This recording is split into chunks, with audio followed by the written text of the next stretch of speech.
네, 6월 지방선거를 앞두고 여야의 치열한 수싸움이 격화되고 있습니다. 수도권 지방선거의 향방을 예측해보는 시사 프로그램 바람이 분다 지방선거편. 이번 지방선거에는 어떤 규모의 신선한 바람이 불어닥칠지 자세히 짚어보는 시간 가져보겠습니다. 오늘 네 분 함께하겠습니다. 정인갑 민주당 정책위 부의장, 양태정 민주당 법률위 부위원장, 이재능 국민의힘 미디어 대변인, 유은총 OBS 보도국 기자 자리했습니다. 안녕하세요. 안녕하세요. 예, 저희가 얘기 나눠볼 텐데요. 먼저 정치권 주요 이슈부터 저희가 한번 살펴보겠습니다. 저희가 핵심 키워드로 장한석을 선택을 했는데 장동혁, 한동훈, 이준석 이렇게 세 명의 이름을 따서 장한석 연대라고 요즘 말이 나오고 있습니다. 장한석 연대가 지방선거를 위해서 필요하다 이런 목소리들이 지금 나오고 있는데 국민의힘 입장에서는 좀 장한석 연대 어떻게 지금 바라보고 계세요? 이번에 그 통일교특검 관련해서 저희가 개혁신당이랑 공동 발의를 통해서 어느 정도 좀 연대의 분위기가 나오니까 네. 이제 장석 연대는 어느 정도 이해는 됩니다. 장석이요? 네네. 근데 한 같은 경우에는 네. 저희 당의 전 당대표긴 하지만은 지금은 평당원입니다. 그러니까 사실 연대라는 단어는 어울리지 않는다고 생각을 하고 저는 특정 계파에 속해 있지는 않습니다. 우리 당 자체가 애초에 계파 불용의 원칙을 가지고 있고 그래서 한동훈 전 대표를 제가 비난하고 싶지는 않습니다만 지금 이런 장한석이라는 분위기를 만들어내는 사람들이 누구인가. 네. 그러니까 저희 지도부와 함께 똘똘 뭉쳐서 단일 대우로 지금 싸워도 사실은 앞서서 그 계엄이라는 이미지 때문에 굉장히 어려운 싸움이 될 것인데 여기에 장한석이라는 자꾸 프레임을 들이대고 또 극우라는 프레임을 들이대고 뭐 계엄의 강을 바다를 못 건넜다 이런 프레임을 들이대는 그런 형태는 네. 우리 당에 전혀 도움이 되지 않는다 그렇게 생각을 하고 있습니다. 네, 장한석 연대 민주당 입장에서는 어떻게 보세요? 저는 뭐 앞서 대변인 말씀하신 대로 사실 뭐 장한 두 분은 사실 다 국민의힘 분들이죠. 그러니까 사실 정확히 연대라기보다는 통합이라는 표현이 좀 더 정확할 거로 보이긴 통합이요? 하거든요. 예.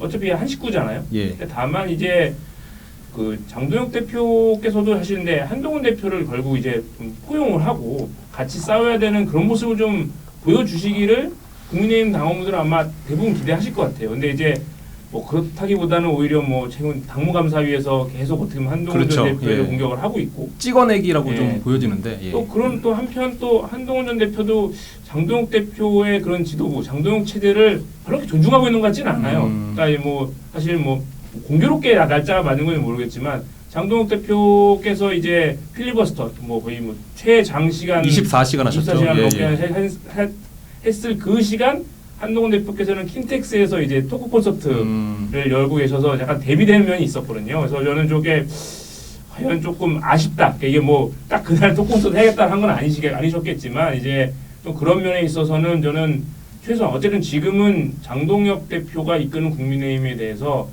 조금 더 한동훈 전 대표가 힘을 실어주고 함께하는 모습을 주는 것이 한동훈 전 대표 입장에서도 더 그렇게 큰 사람으로 보이지 않을까.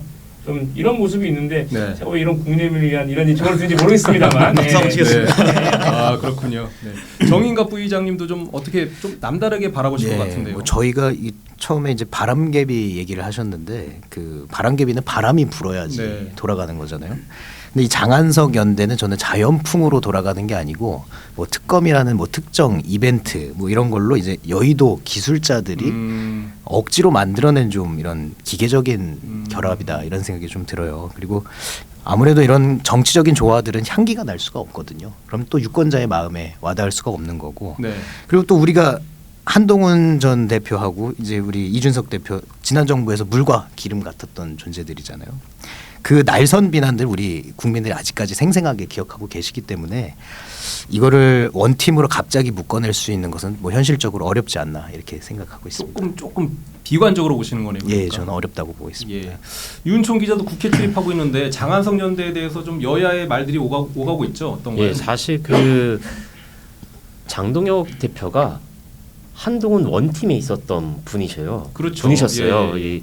일단 이번에 계엄을 통해서 뭐 입장이 나눠져서 쪼개져 있지만 기본적으로 당을 갖고 있는 생각은 비슷하다고 알고 있었고요. 그리고 한동훈 대표도 사실 이번에 어제 나왔죠. 그 당원 게시판 문제 관련해서 가족과 연관된 거 몰랐었다. 이번에 알게 됐다.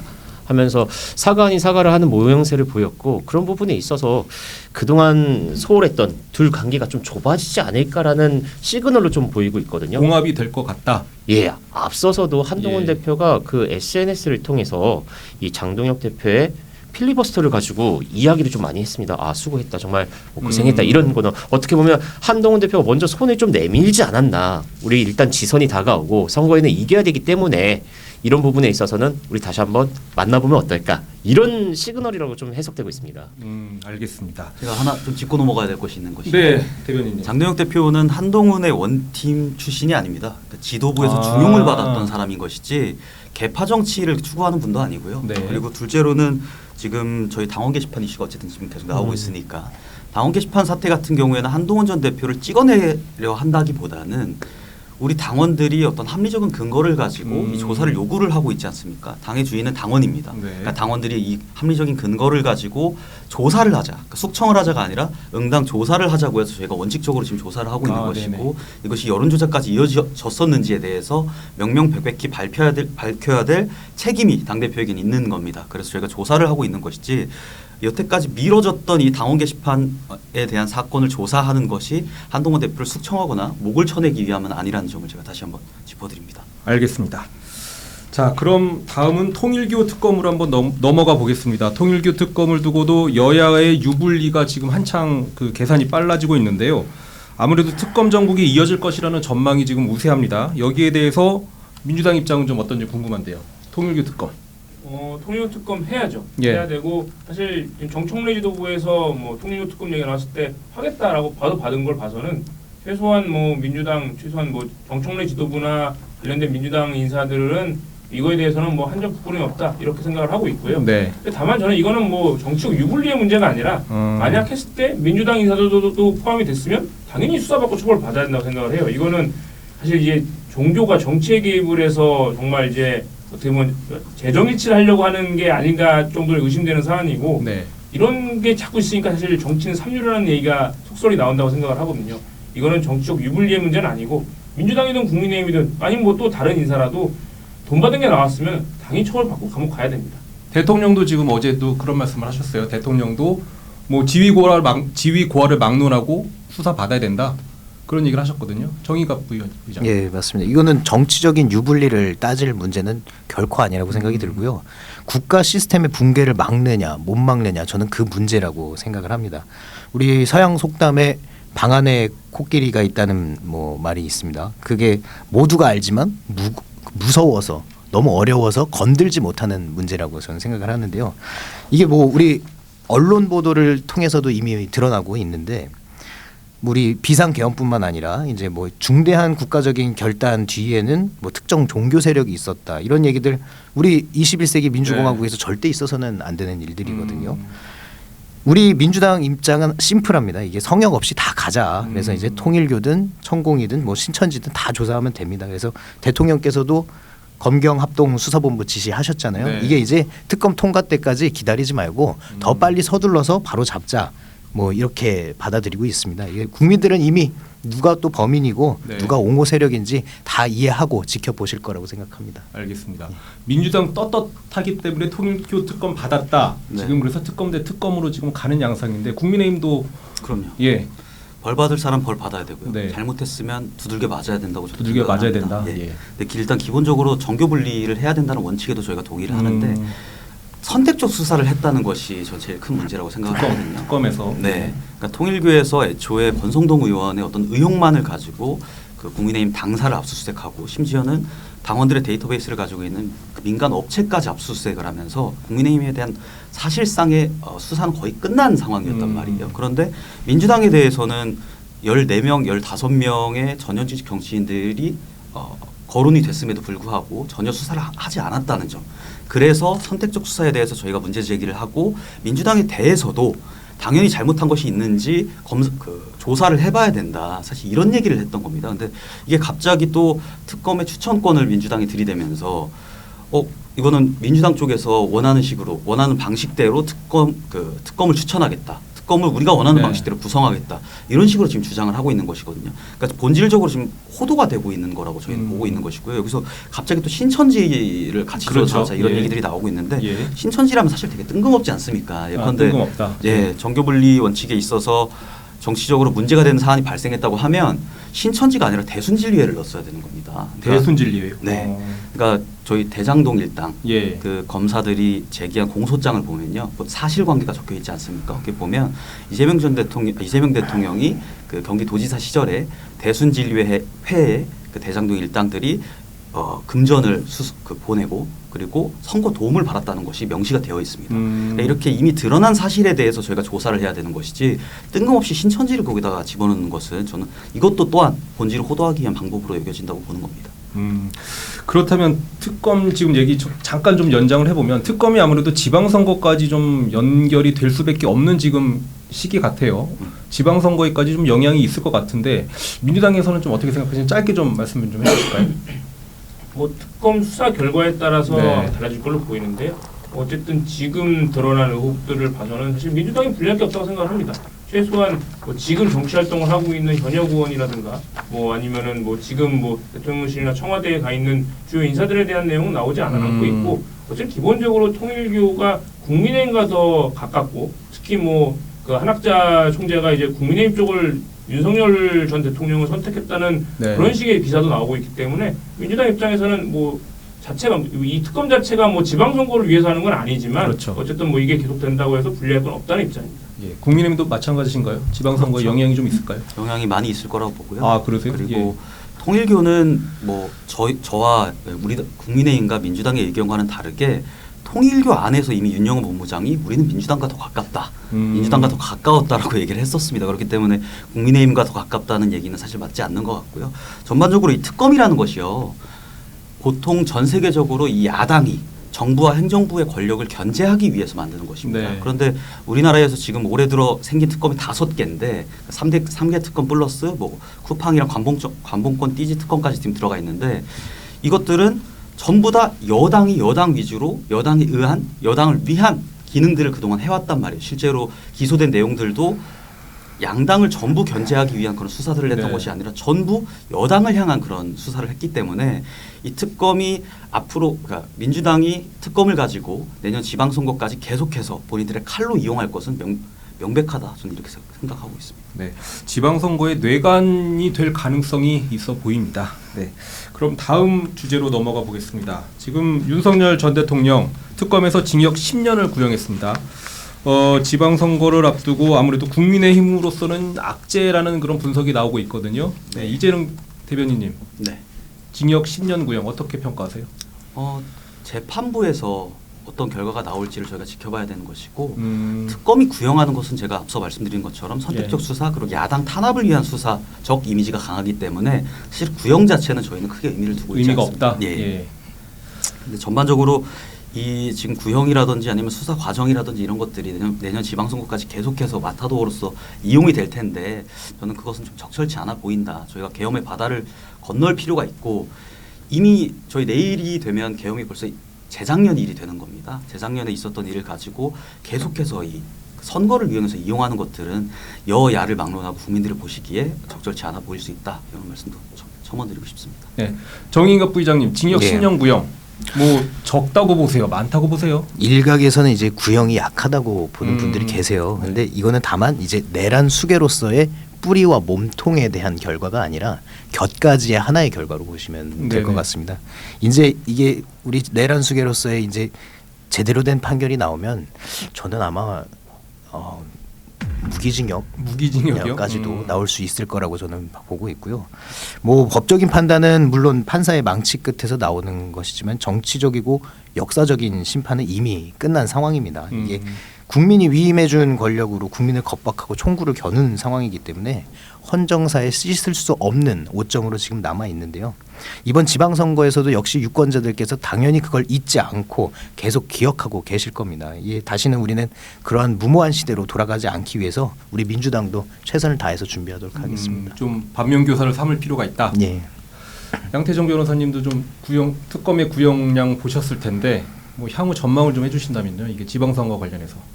그 앞서 뭐 정인갑 이제 정책위 부의장께서 말씀하신 것처럼 뭐 이건 예. 사실 4개의 내란 관련 재판 중 하나에 불과한 거고 네. 사실 뭐 특검에서는 거의 법정 최고형을 다 구형한 걸로 보입니다. 보통 이제 3개 혐의에 대해서 5년, 2년, 3년 합쳐서 10년인 거거든요. 네. 그렇고 사실 이제 더 중요한 몸통에 해당하는 정말 이제 내란 혐의에 대해서는 뭐 아직 재판이 진행 중이기 때문에 좀 더 지켜봐야 될 걸로 보이고요.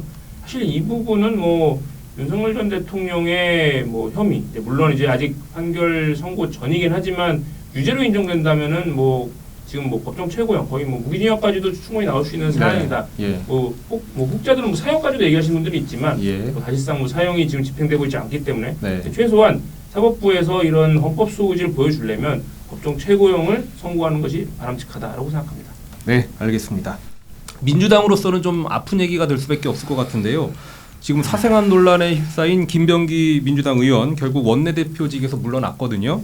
지금 여러 가지 의혹들이 점점 그 몸집을 키워가고 있는데 민주당으로서는 결코 반갑지 않은 소식인 것 같아요. 예, 양 변호사님.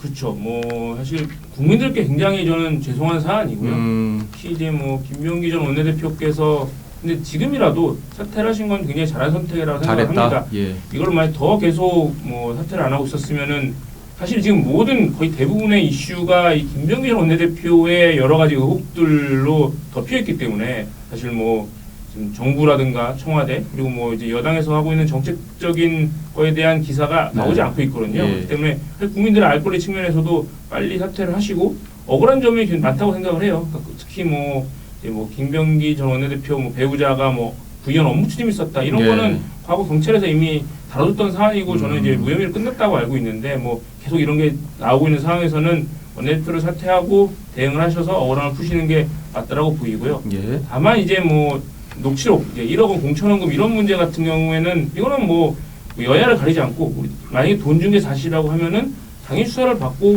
처벌까지 받아야 생각을 합니다. 이게 저는 그나마 다행인 게 지금 터져서 다행이라고 생각을 해요. 지금이요? 이게 만약 내년 아니죠 올해 이제 지방선거 이제 얼마 안 남은 상태에서 이 일이 예. 나왔으면은 정말 큰 악재였을 텐데 그나마 저는 이제 뭐 2025년 12월에 터진 것이 전 정말 그나마 다행이다. 빨리 털고 수사하고 이런 게 깨끗한 정당이라는 것을 빨리 국민들께 보여야 된다라고 생각합니다. 네. 국민의 입장에서는 김병기 원내대표 사퇴 논란 어떻게 보시는지 지금 민주당에서는 지금 빨리 잘 털었다. 네. 지금 시점에서 턴 게 오히려 내년 지방선거에 별 영향이 없을 것이다라고 지금 말씀을 하셨거든요. 지금 뭐 김병기 원내대표뿐 아니라요. 네. 그 지방선거에 영향을 끼칠 만한 민주당의 갑질적 행태가 음. 지속적으로 지금 반복이 되고 있지 않습니까? 그리고 김병기 원내대표 같은 경우에 지금 의혹이 지금 나온 것만 한 8개 됩니다. 네. 쿠팡과의 연계라든지 장남과의 문제라든지 본인 와이프에 대한 문제라든지 이런 것들이 너무 많고 이런 것들이 산재해 있기 때문에 사실 원내대표가 아니라 의원직을 사퇴해야 되는 문제라고 저는 생각하고요. 네.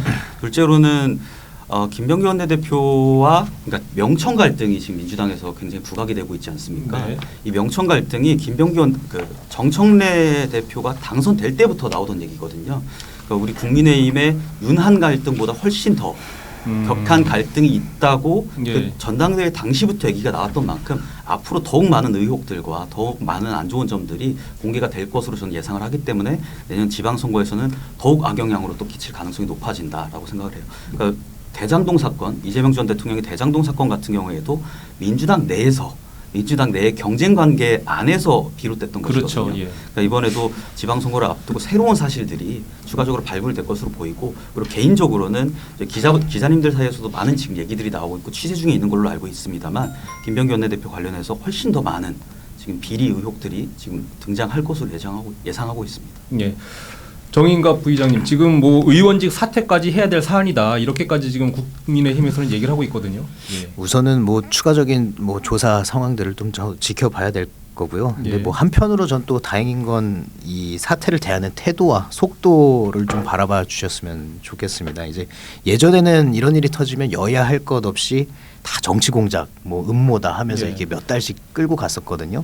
근데 지금은 이제 국민 피로도가 그게 달하지 않을 정도로 우리가 빠르게 좀 결단을 내린 면이 있었고 그리고 이게 전 어떤 걸 의미하느냐 우리 민주당이 이제 자정 시스템이 조금씩 작동을 하고 있다. 예.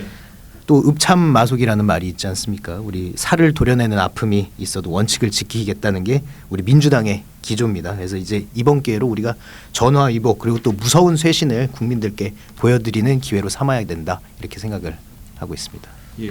지금 이윤총 기자가 할 말 있나요? 아니, 사실 제가 이 재작년도에도 이 김병기 의원 관련해서 이 기자들이 꽤 이야기들이 많았어요. 사실 가족에서 좀 연루된 이야기들에 대해서 이미 논란이 좀 그렇죠. 논란이 정가에서는 오래 좀 있었나요? 그렇죠. 예. 오랫도록 있었고 사실 이번에 김병기 원내대표가 먼저 나오긴 했지만 이어서 지금 강선호 의원 또 나왔어요. 사실 강선호 의원 예전에 여성가족부 장관으로 가기 전에도 이 갑질 논란 때문에 좀 이야기가 나왔었는데 그 당시에는 일단 장관직을 포기 내려놓으면서 마무리가 된 걸로 보였지만 이 연이어서 지금 민주당에서 이런 악재가 터지고 있는데 이런 부분에 대해서는 사실 기자들 사이에서는 좀 이런 이야기가 나와요.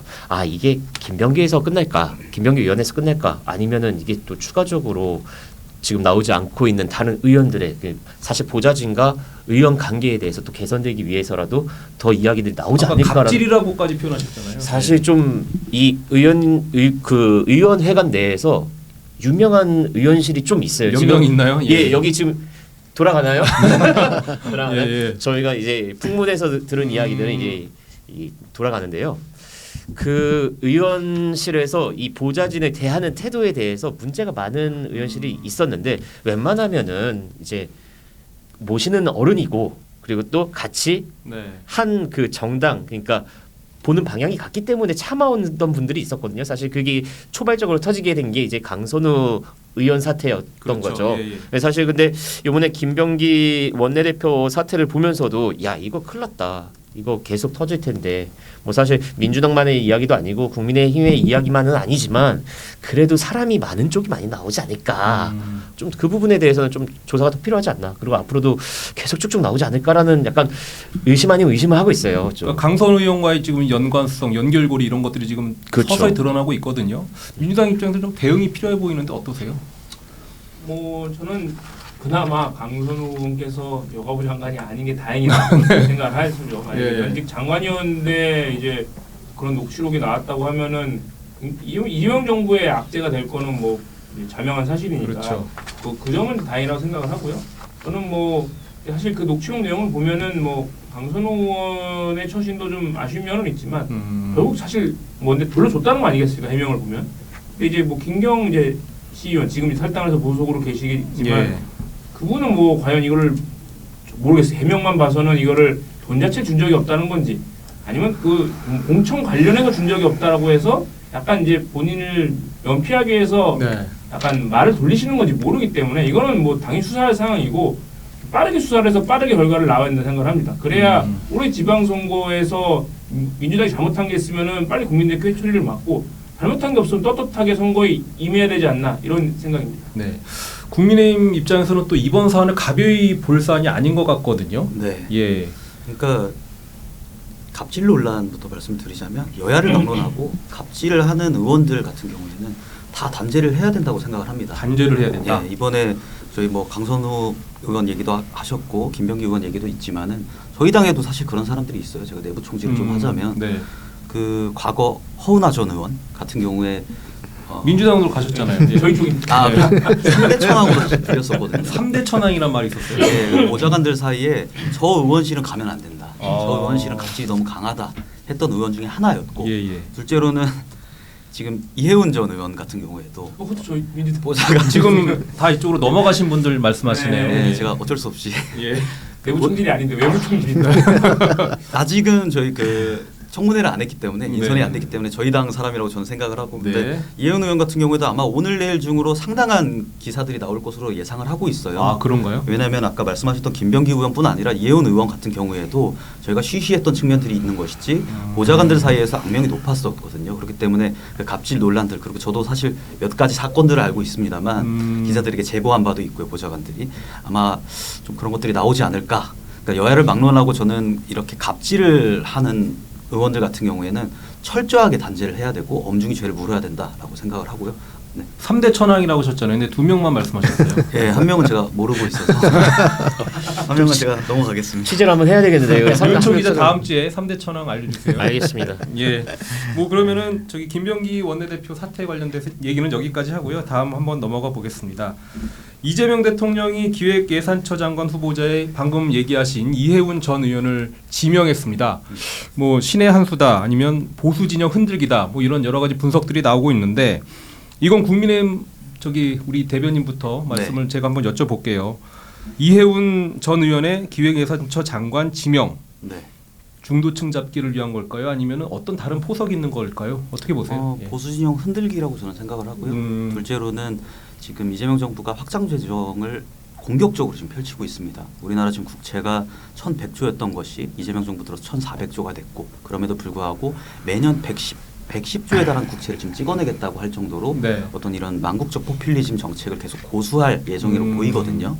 그런데 지금 기획예산처라고 한다면은 그 포퓰리즘 정책들을 실제로 집행을 해야 되는 그렇죠. 예, 부처입니다. 그 부처에 이해운이라는 전 보수의 인사를 중용을 함으로써 추후에 저희가 환율이나 이런 부분에서 우리나라 경제 지표가 점점 더 악화될 것으로 예상이 되는데 이 악화된 책임을 보수 인사에게 또 떠넘기려고 하는 것이 아닌가 저희는 이렇게도 좀 예상을 하고 있습니다. 경제 전문가잖아요. 근데 이해운 의원은 경제 전문가긴 예, 한데 예. 그 이해운 의원 같은 경우에는 경제통으로 불렸던 그 이유가 예. 이런 확장 정책이나 포퓰리즘을 전적으로 반대를 하고 그렇죠. 건전 재정을 주장했던 분이란 말이에요. 그러니까 이재명 대통령의 정부 기조와는 완전히 대립된 인사인 겁니다. 그러니까 보통의 정부 인사라고 한다면 특히 기획재정부 같은 경우에 정부의 경제 정책과 일치하는 사람을 보통 인선을 하는데 완전히 반대되는 경제 전략들을 추구했던 사람을 지금 인선을 한 겁니다. 그렇기 때문에 이재명 정부 산하에서 경제 전문가를 하더라도 이재명 정부의 기조에 맞는 적절한 정책을 낼 수 있을 거라고 저는 판단하지 않고 있고요. 그 호흡을 맞출 수 있을지도 저희는 좀 의문이 있는 상황입니다. 네. 정의갑 부의장님, 보수에게 책임을 전가하기 위해서 이해운 전 의원을 지명했다 이렇게 지금 말씀하셨거든요.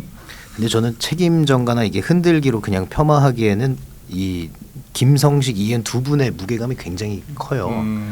그게 이게 이재명 대통령이 늘 강조해 왔던 이제 실용주의를 보여주는 이런 확실한 증거라고 저는 생각을 하는데요. 그 이재명 대통령께서도 얘기하셨다시피 예전에는 민주당의 당 대표였지만 지금은 이제 국민 모두의 대통령입니다. 빨강도 뭐 국민이다 이 얘기도 하셨잖아요. 예, 그럼요. 그래서 이제 이해운, 김성식 이분들은 특히나 보수에서 좀 합리적 보수의 상징 같았던 분들로 역할을 또 해오기도 하셨어요. 그래서 정책 통이고 경제 전문가라고 평가받는 분들인데 이분들이 왜 민주당에 왔을까요? 저는 봤을 때 지금의 보수가 합리성을 잃어가고 있다. 그 정책적으로 표류하고 있기 때문에 이제 본인들도 이념보다는 민생이 먼저다 이런데 공감을 하셔서 함께 합류를 하시는 결정을 하셨다고 생각이 들고요. 이제는 이제 민주당은 진보랑 보수를 뛰어넘어서 이제 우리 대한민국의 인재라는 용광로로 네. 탈바꿈하고 있는 그런 단계에 접어들었다. 이렇게 좀 봐주시면 좋을 것 같습니다. 그러니까 우리가 왜 이 사람들이 우리 당을 떠났을까 이거에 대해서 이제 비판을 하기보다는 깨진 그릇에서 물이 새 나갈 때 우리가 깨진 그릇부터 붙여야지 물을 탓할 수는 없지 않습니까? 이제 네. 그 부분을 또 우리 국민의힘 쪽에서도 한번 성찰해 보셨으면 좋겠습니다. 네. 양태정 변호사님은 어떻게 보세요? 이해운 전 의원의 기획예산처 장관 잘할 것 같다고 보세요? 아니면 제가 이제 이재명 대통령의 이제 지역구인 계양구, 제가 고향이 인천 계양구거든요. 네. 네. 인천 계양구로 제가 22년 국회의원 보궐선거나 이제 지난 국회의원 선거 때도 이제 거기 선대위원장을 하면서 이제 그 대통령 후보일 때 이제 앞에서 봤는데 굉장히 실용주의적이세요. 정말 실용적이셔서 중국의 그 약간 흥묘백묘 이제 등소평 이제 주석이 했던 그런 것처럼 굉장히 이렇게 실용주의적이셔서 이 정부에 대한민국에 필요한 사람이면 이 과거에 어땠던 걸 가리지 않고 그냥 쓰는 좀 그런 면이 있다. 네. 그래서 그런 측면이 정말 잘 보여준 게 이번 인사가 아닌가라는 생각을 하고요. 그래서 사실 그러니까 이재명 대통령이 이제 직전 대선 이제 후보일 때 민주당이야말로 중도 보수 이제 정당이다. 이제 중도 보수 후보라는 걸 표방하셨는데 그렇게 가고 있다고 보고요. 사실 그래서 그러니까 이 정부 자체를 중도적인 정부고 대통령 본인도 사실 후보 때나 그 전에도 계속 중도적인 최소한 경제 부분에 있어서만큼은 이념이 아니라 먹고 사는 문제를 강조하셨던 분이기 때문에 그런 측면이 잘 보여준 인사라고 봐서 저는 긍정적인 면이 많다고 봅니다. 근데 다만 이혜원 의원께서 과거에 했던 조금 심한 좀 이제 특히나 이제 지금 여당 지지자들의 마음을 아프게 했던 그런 그렇죠. 발언 행동들에 대해서는 최소한 이번 인사청문회든 그 전에라도 조금 짚고 넘어가야 되지 않나 그런 생각이 있습니다. 네. 국민의힘 입장에서는 추가 또 이제 영입 가능성이 아무래도 우려가 되지 않을까 싶은데 네. 그런 부분에 있어서는 우려되지 않으세요? 추가 영입이라고 한다면 다른 인사를 지금 말씀하시는 거죠? 이재명 정부에서 지금 또 이제 보수 진영의 인사들을 추가적으로 또 영입할 가능성이 있다 이런 얘기들이 흘러나오고 있잖아요. 지금 민주당에서 배출한 대통령이지만 궁극적으로는 대한민국의 대통령으로서 말씀하셨던 것처럼 국정을 위해서 필요한 인사들은 적극적으로 기용을 해야 된다라고 생각을 하고 있습니다. 근데 이혜원 전 의원이랑은 조금 다른 얘기입니다. 이혜원 전 의원은 제가 말씀드렸다시피 건전재정을 필두로 한 그런 경제정책들을 계속 펼쳐왔던 분이거든요. 그런데 여기 가서 실용주의라고 하는데 여기 가서 전혀 기조와 맞지 않는 정부 여당의 경제정책을 담당을 하게 된다는 점에서 네. 오히려 역효과가 날 수밖에 없다. 그러니까 차라리 잘할 수 있는 사람을 데리고 가야 그것과 되는데. 맞는 요직에 앉히면 되는데 예. 그렇지 않은 지금 사람들을 자꾸 데려가려고 하는 게 저는 좀 많이 부적절해 보여요. 전반적으로. 좀 불만이 있으신 거는 맞는 거죠, 사실 그러니까. 뒤통수를 맞긴 맞은 거죠. 알겠습니다. 유은총 기자는 좀 어떻게 이번 지명을 좀 알아봤나요? 어제 의원회관을 한 바퀴 한번 돌면서 이제 들어봤죠. 이제 또 다른 내각에 들어가실 야당 의원님들이 계실까 아니면 야당 인사들이 계실까 하고 한번 들어보니까 몇몇의 이름들이 나오더라고요. 벌써요? 지금 공석인 자리에 대해서 굉장히 친근감 있는 뭐 부산의 모 분들 이름도 계속 언급이 되고요. 돌아가고 있는 거죠. 바람개비가. 얘기해 주세요. 조경태 의원은 어제 근데 아이고, 얘기를 했어요. 제 입에서 나오진 의원은. 않았지만 예. 제 입에서 나오진 않았지만 일단 조경태 의원 이야기도 계속 나오고요. 그리고 또 뭐 이미 유승민 의원에 대한 뭐 총리설이 나왔는데 이례적으로 대통령실에서도 유승민 전 의원에게는 총리를 제안한 적이 없습니다라는 문자가 또 나오기도 했어요. 하고 그리고 또 저희한테 익숙한 분이죠. 이 양 옆에 있는 이 입술을 자주 만지셔서 유명하신 의원님 홍준표 의원, 예, 홍준표 의원, 전 의원이죠. 전 대구시장이죠. 전 대구시장에 대한 국무총리설도 지금 계속 돌고 있거든요. 사실 좀 국민의힘 보좌진 분들 몇 분을 만나면서도 이야기를 했지만 이렇게 되다가는 이거 밖에서 뭐 누구 인사가 빠져나가는 게 아니라 내부에서 흔들리는 게 아니겠냐라는 걱정과 우려는 있어요. 그래서 이런 거 보면서 대통령이 상당히 고난이 정책을 쓰면서 양쪽 주머니 다 챙긴다. 우리 양 변호사님께서 말씀 주셨듯이 흥묘백묘 가지지 않는구나 진짜. 네. 야 이거 국민의힘도 좀 어느 정도 준비를 해야 되겠다라는 생각 좀 들었어요. 저희가 예은 의원에 대해서는 뒤통수 맞았다고 생각을 하는 것이 말씀하신 것처럼 저희가 당에서 굉장히 많은 것들을 또 혜택을 받으셨던 분이에요. 서초에서 현직 당협위원장이잖아요. 그렇죠. 공천을 3번이나 받았고 현직도 예. 저기 중구성동을 해서 당협위원장을 하고 있는데 이를 꽁꽁 숨기다가 전날까지 숨기다가 그 당일이 돼서 보도자료와 함께 본인의 입장을 밝혔단 말이에요. 그렇기 때문에 저희가 뒤통수를 맞았다고는 볼 수 있지만은 저희 당에는 타격이 없습니다. 저희 당에는 오히려 지금 조경태 의원 얘기도 나오고 여러 네. 인사들 얘기가 나오는데 만약에 민주당이 어떤 그런 배급을 골자로 한 정책이라든지 그런 정책 기조에 동의하시는 분이 있다고 하면 저희는 나가시는 것도 나쁘지 않다고 생각을 해요.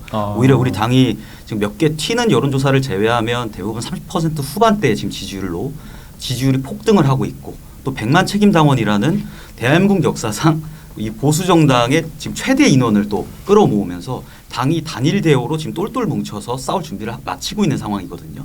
호황을 누리고 있다고도 봐도 되는 겁니다. 지방선거를 앞두고.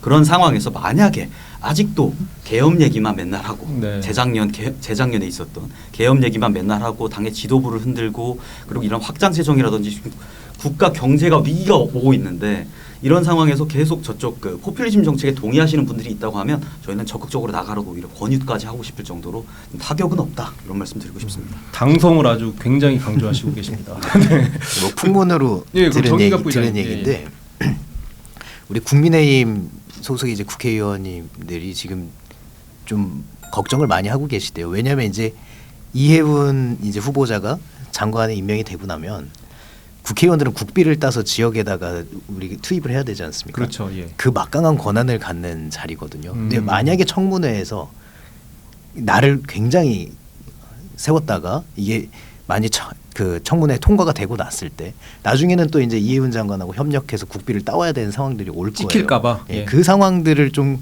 염려하면서 청문회 스탠스를 정한다는 얘기들도 있거든요. 그래서 이것도 우리가 청문회를 볼 때 하나의 또 흥미로운 포인트로 볼 수 있지 않을까 싶습니다. 제가 궁금한 게 있어요. 양 변호사님께 여쭤볼 건데 민주당에서는 그렇다고 마냥 반가워할 일은 아닐 것 같거든요. 내부에서도 반발 목소리가 지금 나오고 있잖아요. 그럼 보수 인사 영입에 대해서. 뭐 이제 이현 후보자 지명됐을 때 이제 뭐 공개적으로 좀 몇몇 의원께서 뭐 이제 조금 우려나 반대 목소리를 낸 건 사실이고, 또 실제로 뭐 민주당 지지자들이 많이 계시는 이제 온라인 커뮤니티 같은 데서도 이해할 수 없는 인사다라는 이제 그런 이제 우려를 이제 표명하는 분들도 꽤 계시긴 하죠. 하지만 뭐 늘 그래왔듯이 뭐 그렇다고 해서 뭐 이재명 대통령과 민주당에 대한 지지가 꺾이는 건 아니고요. 뭐 충분히 뭐 납득할 만한 인사라는 거를 믿고는 있죠. 근데 결국 그걸 보여주는 거는 이혜원 후보자 본인의 몫이라고 생각을 해요. 얼만큼 이제 이재명 정부 그리고 국민과 대한민국 경제를 위해서 그 적절한 재정 그리고 적절한 그런 이제 초대 기획부재정부 장관이라는 굉장히 중요한 개인 예산적 매우 막강한 자리인데 이제 그걸 보여주시는 게 중요하고, 사실 올해 또 경제의 전망이 그렇게 썩 좋지는 않거든요. 특히 국민들은 실제로 체감하는 경기가 굉장히 안 좋은 상황에서 어쨌든 그런 거에 대해서 어떻게 재정을 꾸리냐가 직접적인 국민 경제 민생으로 다가오시는 부분이 있어서 막중한 자리이고, 사실 그거에 대해서는 본인이 최소한 뭐 능력으로 보여줘야 한다고 생각합니다.